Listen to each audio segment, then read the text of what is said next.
नमस्कार दोस्तों, मैं हूं आपका दोस्त केवी। तो आज की इस वीडियो में हम 22 अगस्त 2022 को रेलवे ग्रुप डी के पहले शिफ्ट का जो एग्ज़ाम हुआ है, इसमें पूछे गए जीके, जीएस और करंट अफेयर्स के प्रश्नों को डिस्कस करेंगे। तो पूरा वीडियो बहुत ही ध्यान से देखिएगा और जिन भी लोगों ने पहले शिफ्ट में एग्ज़ाम दिया है वह लोग बाकी बचे हुए प्रश्नों को कमेंट में ज़रूर लिखिएगा। इसके अलावा इस वीडियो की जो पीडीएफ फाइल है वह आपको टेलीग्राम चैनल केवी गुरुजी या kvguruji.in के ऊपर प्रिंट फॉर्मेट में मिल जाएगी, तो वहां से आप इसके पीडीएफ को डाउनलोड कर सकते हैं। तो चलिए अब इस वीडियो की हम शुरुआत करते हैं। तो एक प्रश्न पूछा गया था कि जो हमारे फ्लावर होते हैं, फ्लावर में प्रजनन अंग कौन सा है, यानी कि रिप्रोडक्टिव आर्गन के बारे में पूछा गया था।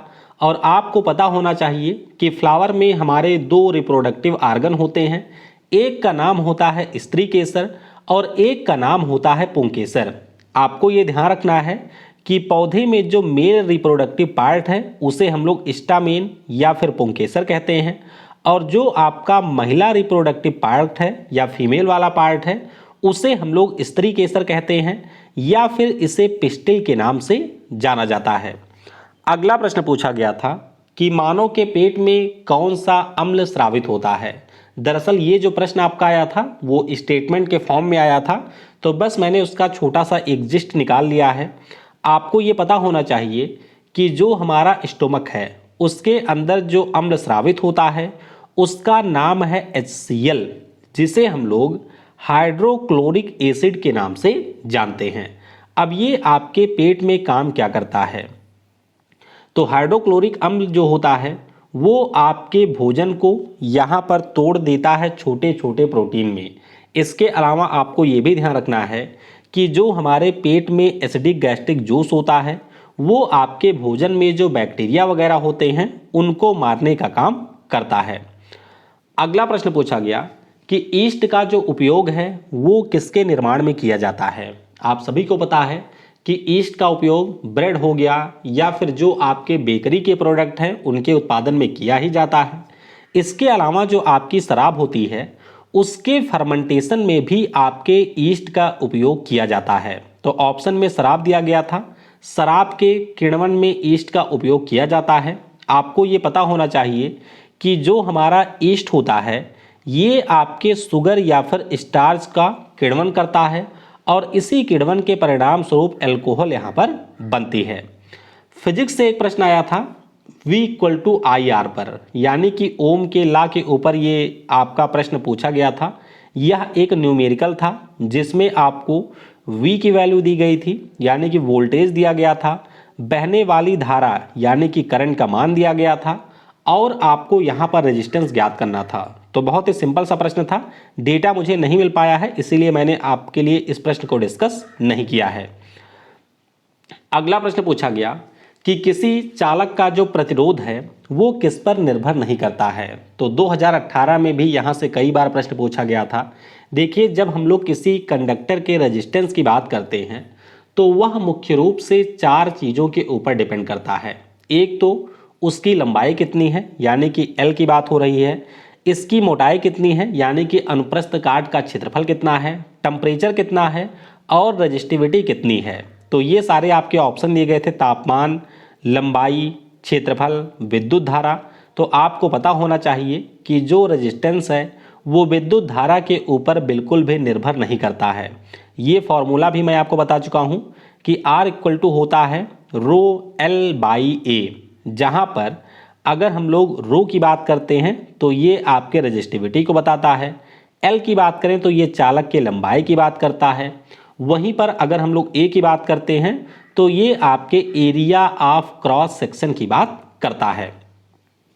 अगला प्रश्न पूछा गया था कि अवतल दर्पण के लिए फोकस और वक्रता त्रिज्या के बीच में अगर किसी ऑब्जेक्ट को रखा जाता है तो उस स्थिति में जो इमेज है वो कैसी बनेगी। तो ध्यान रखिएगा, यहाँ पर जो इमेज है वो आपकी वास्तविक बनेगी, उल्टी बनेगी और आपके वस्तु से बन जाएगी यहाँ पर बड़ी।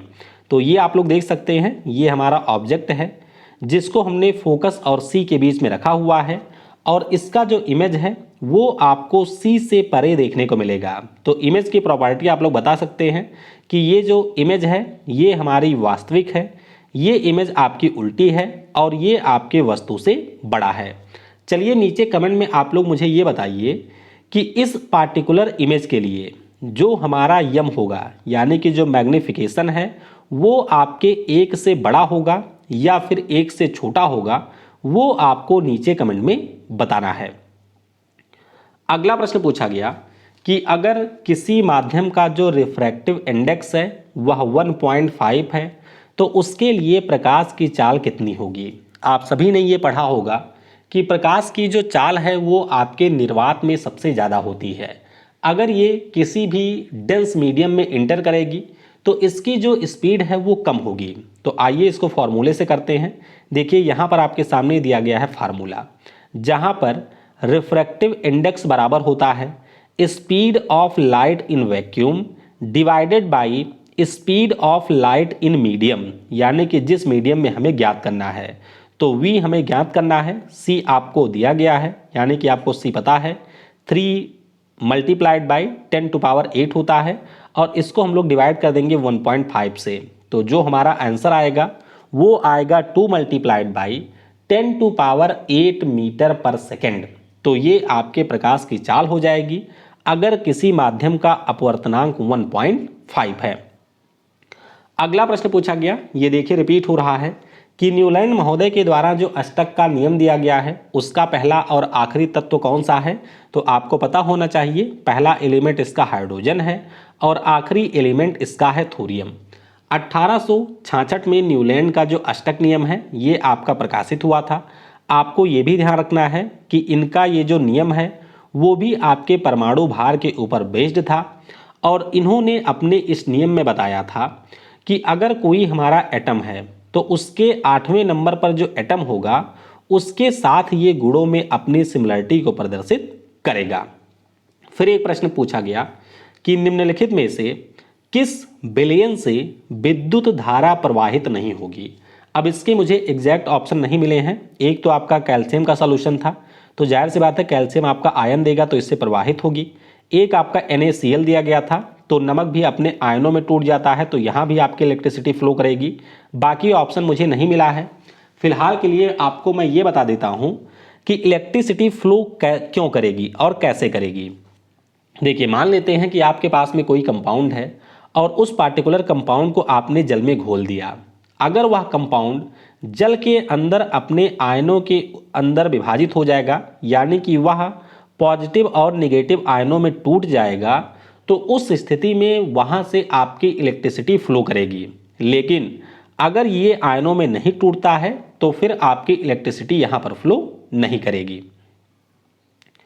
अगला प्रश्न पूछा गया था कि 2Al यानी कि एल्यूमिनियम है जो कि आपके फेरिक ऑक्साइड के साथ में अपक्रिया करता है, तो इसके परिणाम स्वरूप यहाँ पर बनता है Al2O3 प्लस Fe यानी कि एल्यूमिनियम ऑक्साइड बनता है और आपका जो आयरन है वो निकल जाता है बाहर। तो ये कैसी अपक्रिया है, एक तो ये हमारा रिडॉक्स रिएक्शन है क्योंकि इसमें ऑक्सीडेशन और अपचयन दोनों हो रहा है, और एक ये हमारी विस्थापन अपक्रिया है क्योंकि यहाँ पर जो एल्यूमिनियम है वो आपके आयरन को कर रहा है रिप्लेस। लेकिन प्रश्न में आपसे ये पूछा गया था कि इसमें किसका ऑक्सीकरण और अपचयन हो रहा है। देखिए अब इसको थोड़ा सा समझिए। यहाँ पर अगर हम लोग इस अपक्रिया की बात करते हैं तो जो Fe2O3 है इसका अपचयन हो रहा है Fe में। अपचयन होने का सिंपल सा मतलब है कि अगर हम लोग यहाँ पर ऑक्सीडेशन नंबर की बात करें तो ये +3 है आयरन का, इस स्थिति में +3 है। लेकिन जब आप लोग इस साइड में आएंगे तो इसका ऑक्सीडेशन नंबर हो गया है 0, यानी कि जो ऑक्सीडेशन स्टेट है उसमें कमी हो रही है, और कमी का मतलब है कि इसमें हो रहा है अपचयन। वहीं पर अगर हम लोग Al की बात करें तो इसका ऑक्सीकरण हो रहा है क्योंकि इसका जो ऑक्सीडेशन नंबर है यहाँ पर 0 है और इस साइड में इसका ऑक्सीडेशन नंबर +3 हो रहा है।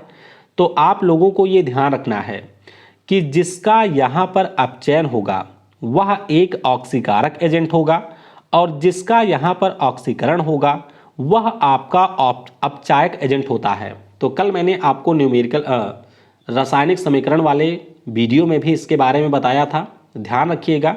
अब चयन हो रहा है, अगर आपसे पूछा जाए तो आप कहेंगे Fe2O3 का हो रहा है, लेकिन अगर आपसे पूछा जाए कि अपचायक एजेंट कौन है तो आपका हो जाएगा यहाँ पर एल्यूमिनियम। अब हम लोग करंट अफेयर और जीके के प्रश्नों को डिस्कस करेंगे। तो एक प्रश्न पूछा गया कि जनवरी 2022 में भारत का जो पहला ग्राफीन नवाचार केंद्र है ये कौन से राज्य में खोला गया। तो ये जो ग्राफीन नवाचार केंद्र है ये आपके केरल राज्य में खोला गया है।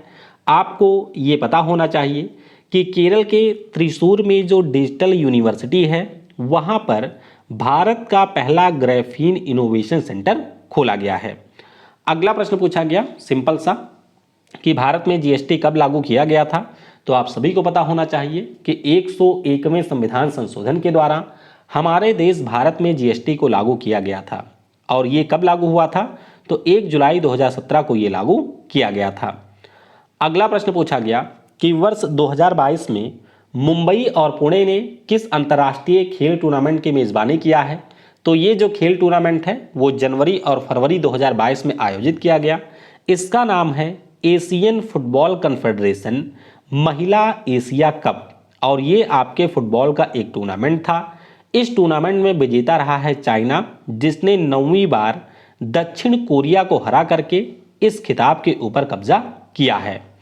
अगला प्रश्न पूछा गया कि मई 2022 में रक्षा मंत्रालय ने किस कंपनी के साथ visual range air to air missile, जिसमें आपका अस्त्र मार्क 1 भी है, इसके लिए समझौता किया है। तो ये जो आपके मिसाइल हैं लगभग 3000 करोड़ रुपए में ये समझौता हुआ है, 29 समथिंग है। तो ये समझौता हुआ है भारत डायनामिक्स लिमिटेड के साथ में, ये भी आपको ध्यान रखना है और ये हमारे मई का करंट अफेयर है। अगला प्रश्न पूछा गया कि 1931 में पीसी महालनोबिस ने इंडियन स्टैटिस्टिकल इंस्टीट्यूट की स्थापना कहाँ पर किया था। तो आपको ये ध्यान रखना है कि ये जो इंडियन स्टैटिस्टिकल इंस्टीट्यूट है, जिसे हम लोग भारतीय सांख्यिकी संस्थान कहते हैं, इसकी स्थापना पीसी महालनोबिस जी के द्वारा कोलकाता में किया गया था। आपको ये भी पता होना चाहिए कि पीसी महालनोबिस साहब का जन्मदिन 29 जून को होता है, जिसे हम लोग राष्ट्रीय सांख्यिकी दिवस के रूप में मनाते हैं। इसके अलावा हमारे भारत के 2 अन्य संस्थान हैं जिनकी स्थापना पीसी महालनोबिस जी ने की थी।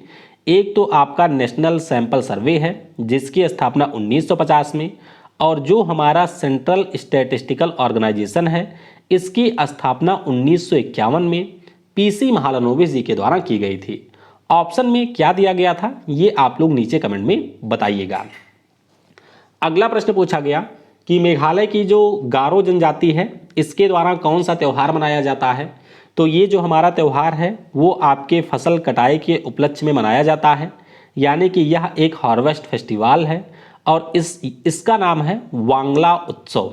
क्या नाम है? वांगला उत्सव इसका नाम है और इसमें हमारे सूर्य देवता की पूजा की जाती है। इससे पहले आपसे पूछा गया था कि पोंगल में किसकी पूजा होती है, तो उसमें भी हमारे सूर्य देवता की पूजा की जाती है। अगला प्रश्न पूछा गया कि पंचायती राज व्यवस्था में कितने विषय शामिल हैं। लगातार पंचायती राज व्यवस्था से प्रश्न पूछा जा रहा है, लगभग हर शिफ्ट में प्रश्न आ रहे हैं। तो ध्यान रखिएगा जो पंचायती राज व्यवस्था है इसको 73वें संविधान संशोधन के द्वारा 1992 में हमारी संसद ने पारित किया था और ये 24 अप्रैल 1993 को लागू हुआ था। हमारे संविधान में टोटल 16 नए अनुच्छेद जोड़े गए थे, इसमें 11वीं अनुसूची जोड़ी गई थी और आपको इसमें टोटल 29 विषय देखने को मिलेंगे। तो जरूर ध्यान रखिएगा कि जो आपका पंचायती राज सिस्टम है इसमें टोटल 29 विषय को शामिल किया गया है। एक प्रश्न राज्य के एडवोकेट जनरल से था, वैसे मैंने इसको अपने तरीके से लिखा हुआ है, प्रश्न इसी से था, बस आपको इतना ध्यान रखना है। तो भारतीय संविधान के किस अनुच्छेद के अंतर्गत राज्यपाल राज्यों में एडवोकेट जनरल की नियुक्ति करता है। तो ये हो जाएगा अनुच्छेद 165। आप सभी को ये पता होना चाहिए कि भारत सरकार का जो विधि अधिकारी है वो हमारा अटॉर्नी जनरल होता है, जिसका प्रावधान आपको अनुच्छेद 76 में देखने को मिलेगा। उसी प्रकार से जो हमारी राज्य सरकारें होती हैं उनका जो सर्वोच्च विधि अधिकारी है उसी को हम लोग एडवोकेट जनरल कहते हैं। जो आपके राज्यों के एडवोकेट जनरल होते हैं इनकी नियुक्ति उस पार्टिकुलर राज्य के राज्यपाल के द्वारा अनुच्छेद 165 के अंतर्गत किया जाता है। अगला प्रश्न पूछा गया कि छोटा नागपुर का जो पठार है ये किस राज्य में स्थित है। तो ये जो पठार है वो मुख्य रूप से आपको झारखंड में देखने को मिलेगा। इसके अलावा इस पठार का जो कुछ हिस्सा है वो आपको बिहार, उड़ीसा, पश्चिम बंगाल और छत्तीसगढ़ में भी देखने को मिलेगा। अगला प्रश्न पूछा गया कि राजा राम मोहन राय जी के द्वारा ब्रह्म समाज की स्थापना की गई थी 1828 में। आपसे ये पूछा जा रहा है कि जब राजा राम मोहन राय जी की डेथ हो जाती है तो उसके बाद में ब्रह्म समाज को लीड किसने किया था। तो ये जो हमारा ब्रह्म समाज है ये दो भागों में बंट जाता है 1866 में। जो इसका पहला भाग था उसका नाम था आदि ब्रह्म समाज, जिसको लीड किया था देवेंद्र नाथ टैगोर जी ने। और इसका जो दूसरा हिस्सा था उसका नाम हो गया था भारतीय ब्रह्म समाज, और इसको लीड किया था केशव चंद्र सेन ने। अगला प्रश्न पूछा गया था कि वर्ष 2022 में किसे विज्ञान और प्रौद्योगिकी में पद्म भूषण पुरस्कार से सम्मानित किया गया। तो ये प्रश्न वैसे मैंने आपको करवाया भी था। नाम इनका संजय राजा राम है और ये आपके भारतीय मूल के एक वैज्ञानिक थे जिनको 2014 में विश्व खाद्य पुरस्कार से भी सम्मानित किया गया था। और आपको पता होना चाहिए कि गेहूं के बीज के लिए इन्होंने काफ़ी बेहतरीन काम किया था। तो टोटल 17 लोगों को ये पुरस्कार दिया गया है 2022 में पद्म भूषण की अगर हम लोग बात करें। आइए इनके नाम एक बार जान लेते हैं। गुलाम नबी आज़ाद पब्लिक अफेयर में, विक्टर बैनर्जी को कला के क्षेत्र में मिला, गुरमीत बावा मरणोपरांत मिला है, पंजाबी लोक गायिका थी ये। इसके अलावा बुद्धा देव बनर्जी जो कि पश्चिम बंगाल के पूर्व मुख्यमंत्री थे, एन चंद्रशेखरन टाटा ग्रुप के अध्यक्ष हैं, व्यापार और उद्योग में मिला है। भारत बायोटेक की जो हमारे मालिक हैं कृष्णा इल्ला और सुचित्रा इल्ला, इनको भी व्यापार और उद्योग में दिया गया। इसी प्रकार से मधुर जेफरी को पाक कला में दिया गया। देवेंद्र झाझरिया हमारे पहले पैरा एथलीट बने हैं जिनको पद्म भूषण मिला है, तो भाला फेंक के खिलाड़ी हैं। राशिद खान जो कि गायक हैं, इनको कला के क्षेत्र में दिया गया। राजीव महर्षि जो कि भारत के पूर्व गायक थे, इनको दिया गया। सत्या नडेला और सुंदर पिचाई, इनको व्यापार और उद्योग के फील्ड में दिया गया। इसके अलावा साइरस पूनावाला को व्यापार और उद्योग में मिला है, सीरम इंस्टीट्यूट वाले हैं ये। संजय राजा राम जी को मरणोपरांत मिला विज्ञान और प्रौद्योगिकी में। प्रतिभा राय को मिला है साहित्य और शिक्षा में। इसके अलावा स्वामी सच्चिदानंद को साहित्य और शिक्षा में, और वशिष्ठ त्रिपाठी जी को साहित्य और शिक्षा में 2022 में पद्म भूषण पुरस्कार से सम्मानित किया गया। तो फिलहाल के लिए जो भी प्रश्न मिले थे उनको मैंने डिटेल में डिस्कस कर लिया है। Thanks for watching. जय हिंद, जय भारत।